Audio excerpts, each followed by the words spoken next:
this isn't hiking. This isn't like getting to a destination. This is just simply being in the forest and engaging again with the senses, the sights, the sounds, the smells.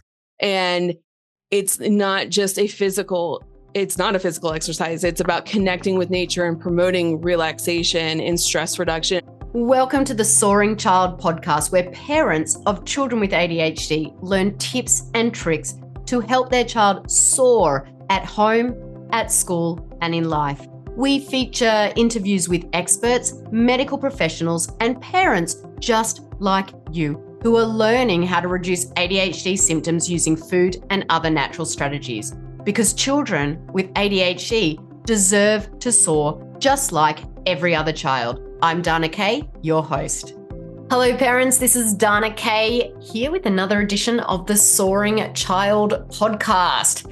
Now we know that this world moves so extremely quickly, and I personally find moments of stillness and clarity to be more than just a luxury. I find it a necessity, and I find this especially true for those with ADHD, for our kiddos. You know, they might find this constant buzz in their brain or the buzz of life a bit overwhelming at times. But I want you guys to imagine a world where calm, it's not just found in silence, but in all of these other things like, you know, painting onto a canvas or taking a photo or time outdoors. Now, before we introduce our guest who lives this truth every day, let's just take a moment. Think about the last time you felt truly at peace. You know, was it when you were lying in bed or in a quiet room, or perhaps while you were doing something that you loved? Keep that feeling in mind as we introduce Lauren Connelly, who is an artist whose life work is really sort of a testament to that tranquil power of connecting with nature and expressing oneself through art. Now, Lauren is a multidisciplinary artist with a passion for art, but also biology, which you weren't expecting me to say. But this really stems from childhood, where she was surrounded by wildlife magazines, dreams of creating beautiful art, and countless days exploring the forest. I mean, doesn't that sound divine?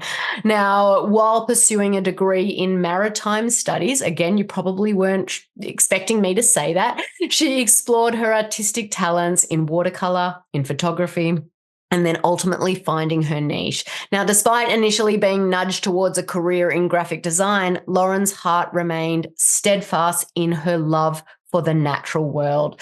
And with a diverse array of certifications, including a certified interpreter guide, naturalist, and scuba instructor, Lauren's journey led her to work as a diver at an aquarium for over a decade. Again, probably not what you were expecting me to say right there.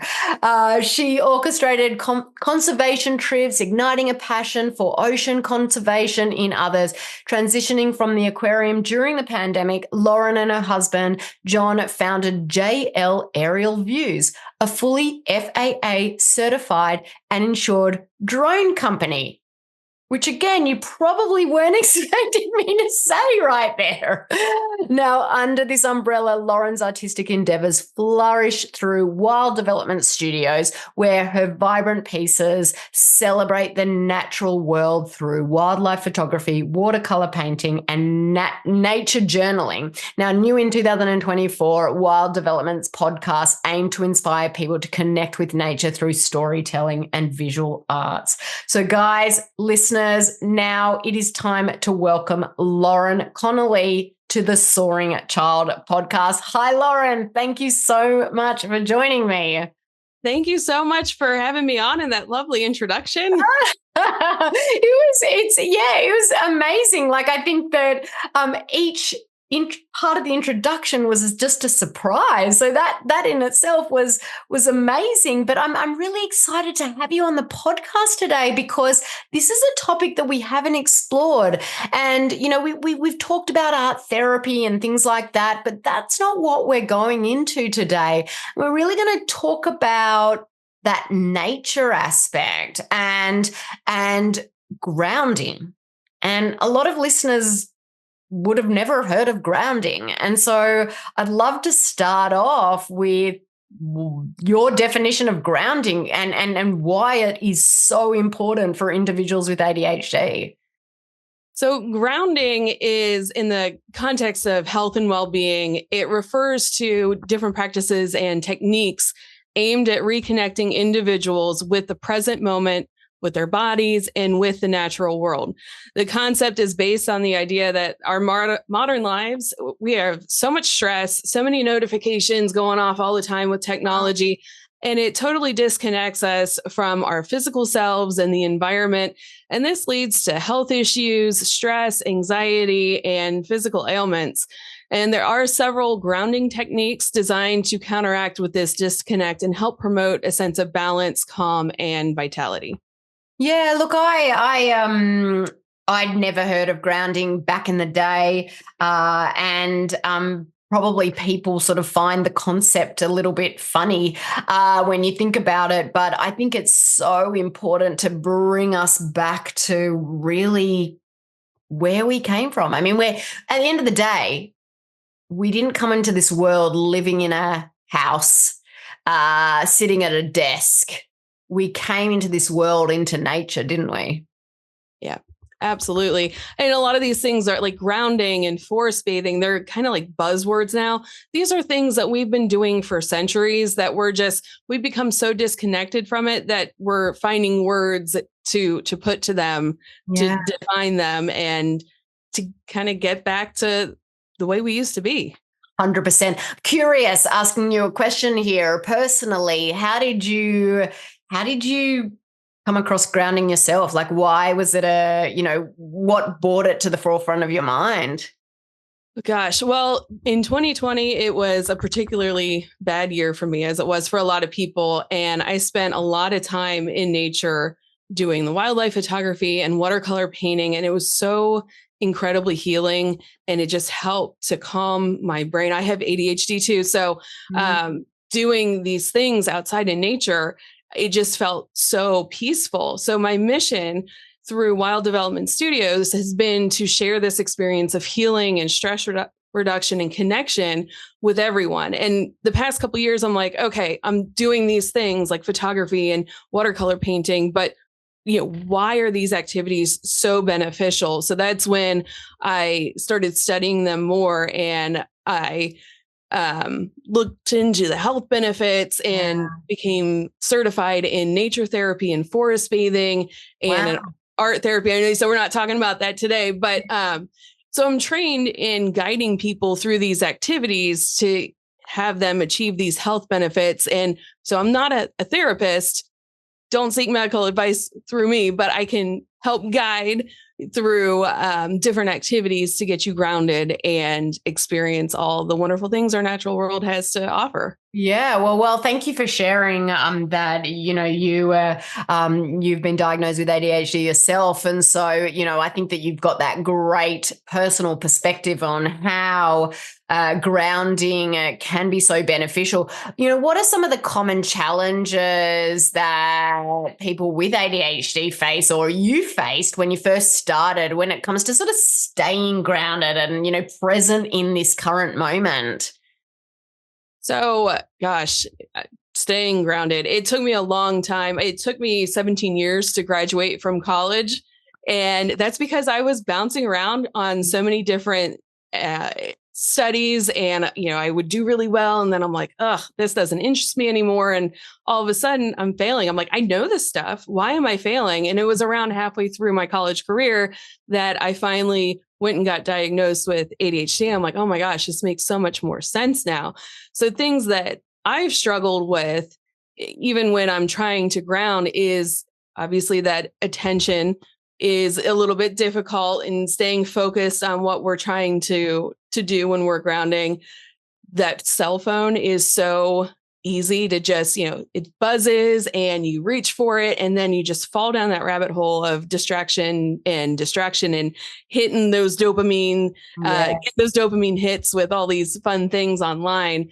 And overwhelm is another one too. So if you've got all these things going on in your brain about what you have to do, it's really hard to stay present in the moment. And then time management, oh gosh, I get time blindness so bad. And if I get interested in something, I will forget to do the next activity.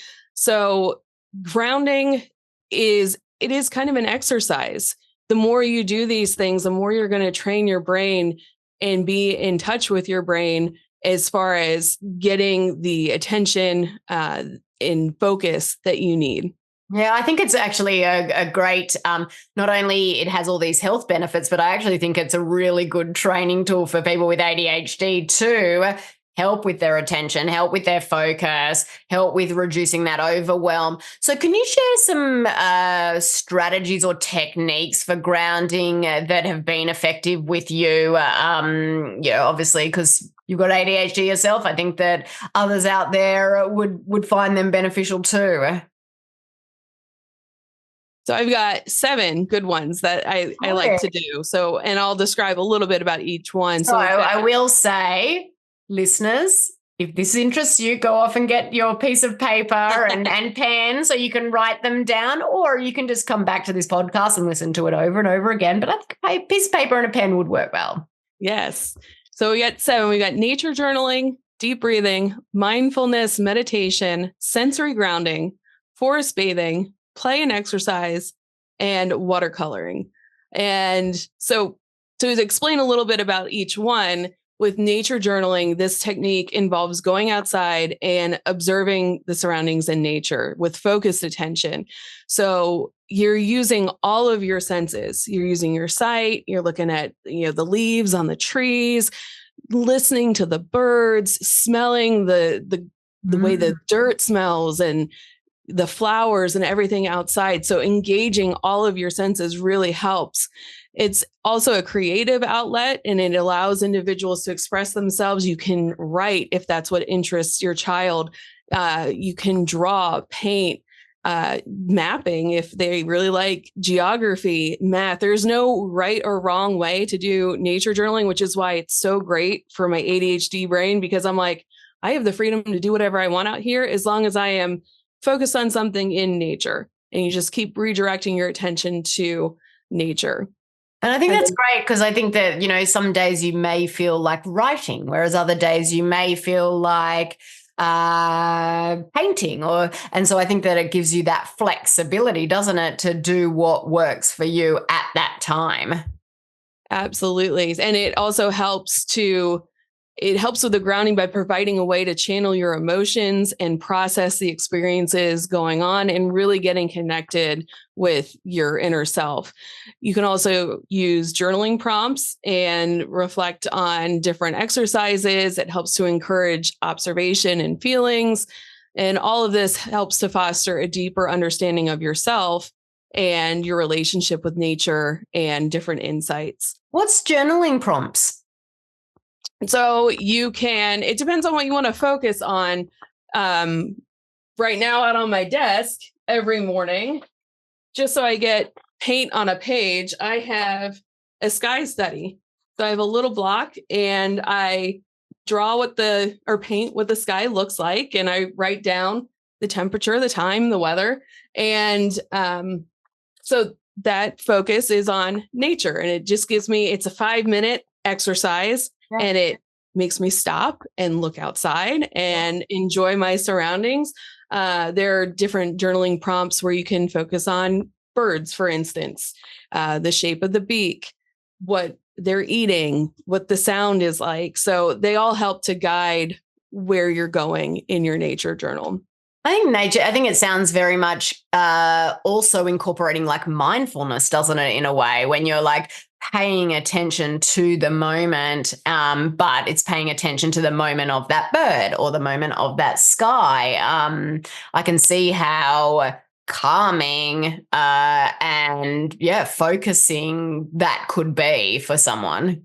Yes, absolutely. Yeah, it definitely helps to engage you in the present moment instead of worrying about what you did before and obsessing over that or being anxious about the future. You're just really bringing yourself back into the present moment, which is everything that grounding's about. Deep breathing is another great technique. I call it the square technique. I learned this from a therapist years and years ago, and it just helps you to calm your nervous system and promote relaxation. So you just draw a square in the ground, and on the horizontal lines, breathe out. And then the vertical lines, breathe in, and you just count to 4 on each round. And you're focusing on drawing that square and taking those breaths in and out. So that's a great one to do and helps to calm you down.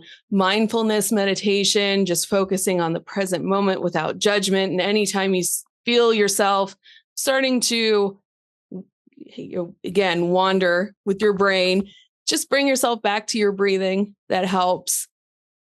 What do you see? What do you hear? What do you smell? Again, bringing back to all the senses. Speaking of senses, we got sensory grounding, which we mentioned before. In my hand, I always, if I'm talking or doing something, I have something to kind of engage my hand and to touch, and that helps me to articulate what I'm saying. So that's even grounding. When you've got, so even if you've got a squishy ball, that's grounding, is it? Yeah, because you're engaging your senses, and it helps. Even having like a stone or something like that, like a worry stone in your pocket, that is a grounding technique. Wow. And it helps to calm you down, and it can also trigger something in your brain. Every time I touch the stone, I'm going to focus on breathing, or I'm going to focus on what it was like when I was in the forest. So you can kind of trigger your brain using these little tools that you can even keep in your pocket. Yeah. So the other method is forest bathing. And that one is one I actually haven't heard of. And so I'm really, really curious. What is forest bathing? I've got pictures of like me dancing around in the forest naked, but probably not what it is. Forest bathing is actually exactly as it sounds. In Japan, it's called Shinrin-yoku, and it means like forest bathing. So if you think of the air, the atmosphere as, it's kind of like you're in water. Yeah. But so you're just literally mindfully experiencing the forest. So you're standing out in the forest, bathing in the atmosphere. You take a slow, deliberate walk. This isn't hiking. This isn't like getting to a destination. This is just simply being in the forest and engaging again with the senses, the sights, the sounds, the smells. And it's not a physical exercise. It's about connecting with nature and promoting relaxation and stress reduction. I mean, you can even just get a hammock, stretch it out between 2 trees and sit there. You're forest bathing, and you will get all these benefits. There's so many scientific studies that suggest that it reduces stress, improves mood, it lowers your heart rate. They'll send people into the forest, and before they do, they will test their heart rate and the blood pressure and everything. They have them go forest bathe. You come back after about an hour or so, and their blood pressures drop, their heart rates drop. They report feeling sensations of peace and joy. So it's really as simple as it sounds, just going out and sitting in the forest. And again, it's one of those kind of buzzwords right now, but it's something that, as humans, we used to do all the time. And it's free. Yeah. Doesn't get better than that. I know. And it's probably just around the corner from, unless you live in, downtown. But I mean, I can just feel one side of my body got goosebumps right now, because we live not far from where people go hiking and stuff. So there's a lot of forestry around, and I'm in my mind picturing me walking through that forest, breathing that air and the senses that surround me, and I feel calm just thinking about it. It's actually quite exciting and can be quite invigorating. Okay, sorry, I completely went off tangent there, and no, that's great. Because I have a podcast too, and on some of my bonus episodes, I will just record sounds of nature and you can turn on that podcast. You can listen to frog sounds that's coming out soon, or you can just listen to bird sounds. And even just listening to the sounds of the forest can help you when you can't get out, or looking at a picture of nature. So sometimes we have to find creative ways to get grounded when we can't go outside and enjoy nature. So that's why I love what I'm doing, because I'm trying to find all these creative ways for people to get these benefits. Yeah. Another great exercise in grounding is exercise. So going outside and playing. And, that's super easy for a child to do. They love going outside and playing. Whatever their favorite activity is. In Ohio, we have things called playscapes. I'm not sure if you guys have them where you're located, but it's like a playground, but it uses all natural elements. So the kids are playing in the mud, they're building forts with sticks, doing like leaf races in streams, picking up rocks and rolling logs, looking for insects and animals, all these things. Like if you're touching the ground, like you are grounding. Any sort of outdoor activity, just encourage that. It's a great way to reduce stress and overwhelm, and it helps with feelings of accomplishment and control. Yeah, I will say, like, we think about, I know when I grew up as a child, we used to have at the back of our house like a green belt, and we used to go down there and explore for hours, and it wasn't until dark did we then go home. But now when we think about society, like our kids, they're in school sitting at a desk all day long. They come home and they're either out doing some extracurricular activity, or they're at home doing homework, or they're sitting on the computer or video games all evening long. And that disconnection, I think, with the land and the the ground and the wildlife, why is there an increase in ADHD? Would this be one of the reasons? I think there's multiple reasons, and that's a topic for another day. But we just think about how life has changed and growing up has changed. And, this is just such a simple thing to start implementing into your life. Yeah. And I also think it's important, especially like with my son, he would much rather just play a video game or watch something on his phone. And I have to try and kind of switch it. I don't want to make this a punishment. Like, can't be on your phone, you got to go outside. And then he thinks, oh, this is a punishment. So I try and engage him and like, hey, let's do this, and get excited about it and do it with him, so that he wants to kind of disconnect from his phone and reconnect with nature. My last favorite grounding exercise is watercolor painting. And it's a very sensory, form of art. You're spraying the water onto the paint, you're watching the paint flow, and I kind of get lost in the way the watercolor blooms, and it just is so much fun. You kind of have to let go of control with that one, because watercolor can just do its own thing, but you're looking at the bright colors, and it's just so grounding in being in the present moment and focusing your attention on that and what you're creating. And then when you're done creating something, you have that, again, that sense of accomplishment that you've created something. So that's a great way. And you can also incorporate that into your nature journal too. So yeah, I mean, like, these are all amazing techniques to implement. So I think, you touched on a couple of benefits as we were sort of going through that, but I just want to expand. What are the benefits? Like, what, bringing this into our grounding techniques into our daily routines, like, how can it benefit? What do the studies show that overall sort of mental health and well-being for people with ADHD? So the most important benefits that come across through grounding is the reduced stress and anxiety. So it helps individuals manage stress by promoting relaxation and calming the nervous system. Techniques, like I said, with the deep breathing and the mindfulness meditation. It also helps with the muscle relaxation, and also helping to cope with overwhelm and reduce feelings of tension and anxiety. You've improved focus and concentration. It really helps to, again, get that brain working and focusing on ways to work back to getting your attention. It engages the senses, and they can improve their ability to concentrate on tasks and maintain attention for longer periods of time, the more that they're doing these grounding activities. You also have enhanced emotional regulation. So greater self-awareness and emotional regulation, and it helps empower individuals to identify and manage their emotions effectively. I know that's something that I struggle with a lot, especially the rejection sensitivity. So getting your attention away from the rejection sensitivity and onto the mindfulness exercises and sensory grounding helps to develop a greater sense of resilience and cope with difficult emotions in healthy ways. You have better sleep quality, and just going outside and getting some fresh air and exercising, moving your body. That deep breathing will also, again, help with that muscle relaxation.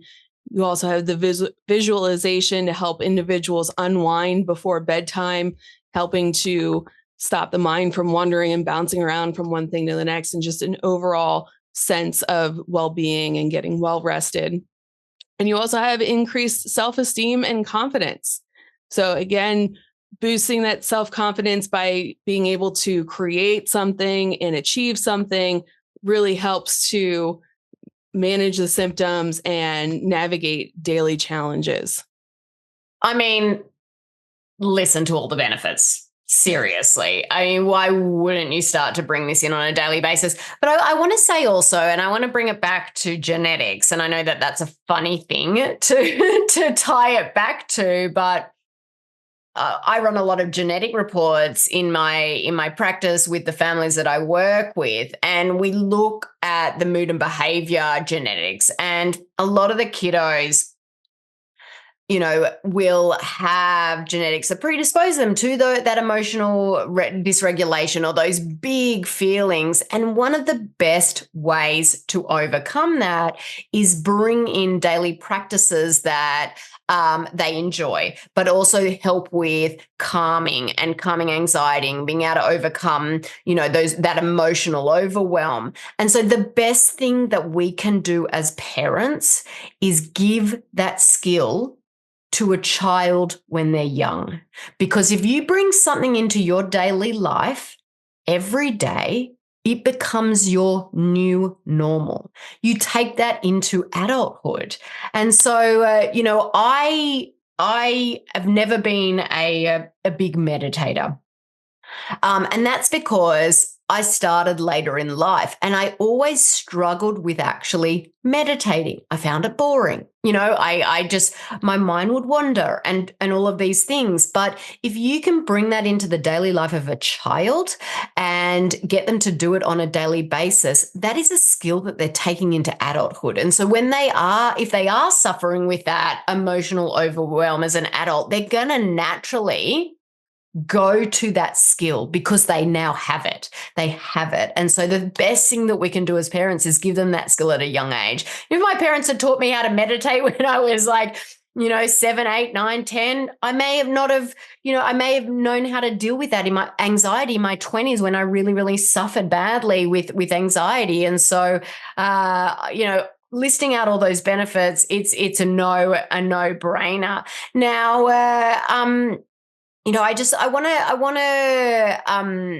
I want to sort of just ask you, do you have any tips or any extra advice for parents or for people that are listening that have ADHD themselves who are sort of interested, in incorporating this into their daily routine, as a grounding practice, whether it be that watercolor painting or whether it be that nature journaling?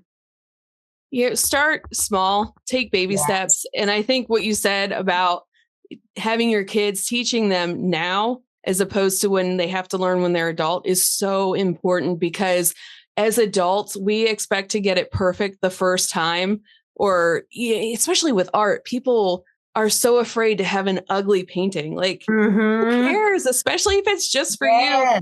I mean, I got artwork on my wall here, but you have no idea how many hundreds of horrible paintings I had before that. And that's okay. If you are seeing any sort of benefit from the painting, from a feel of relaxation, you're enjoying it, that's all that matters. I mean, I've got a journal where my niece colored all over it, and it's scribbles and blooms and craziness, but it's one of my favorite pages. So, and it's a memory that I'm never going to forget. So start small, be forgiving with yourself, and make it a routine. My ADHD brain loves having the freedom to do whatever I want, but that can be detrimental. Fun, but I don't get things done because I'm going from one interesting thing to the next. So having that schedule really helps, and scheduling that time to do something grounding every day. And it, like I said, there's so many different ways to do grounding. Find something that you really enjoy doing. And even if it's just going outside in your backyard and sitting amongst the grass and feeling the grass, watching little insects go by, that's a great 5 minutes to ground yourself. I think that that's a wonderful tip, Lauren. I think that's a perfect place to end today's episode, because I need to go out into my backyard and I need to sit in the grass and look for those little insects. And it's a beautiful sunny day, so I've got to do that. But Lauren, this has been amazing. I just want to thank you for joining me today and sharing your knowledge and your experience with all of our listeners. Please tell listeners where they can find and follow you online. Thank you so much for having me again. If you want to follow along with the drone stuff, it is JL Aerial Views. And then for everything with watercolor and wildlife photography, it's wilddevelopmentsstudio.com. And I'm on that on all the social medias, and my podcast is Wild Developments. Fantastic. Well, thank you once again, listeners. I don't know about you, but I'm left inspired. I am really excited to, really get into that serene influence that nature and creativity can have on our well-being. And just listening to Lauren's story right at the beginning, from like diving into aquariums to creating art that, reflects all the amazing beauty around us. This really sort of just illustrates that power, that soothing power of like connecting with our environment and expressing ourselves through art. And I think her experiences, not only with all of this, but also having ADHD, offers that practical advice for anyone looking to introduce this element into their lives, particularly those that have ADHD. Now, I hope today's episode encourages you to really discover your unique way of grounding that you enjoy. That's the most important thing. I want to thank listeners for tuning in today's episode of The Soaring Child. I'm Dana Kay, your ADHD health practitioner. Keep on thriving. Thank you for listening to the Soaring Child podcast today. To learn more about how to help your child with ADHD soar using natural strategies, visit our website at adhdthriveinstitute.com and follow us on social media at ADHD Thrive Institute.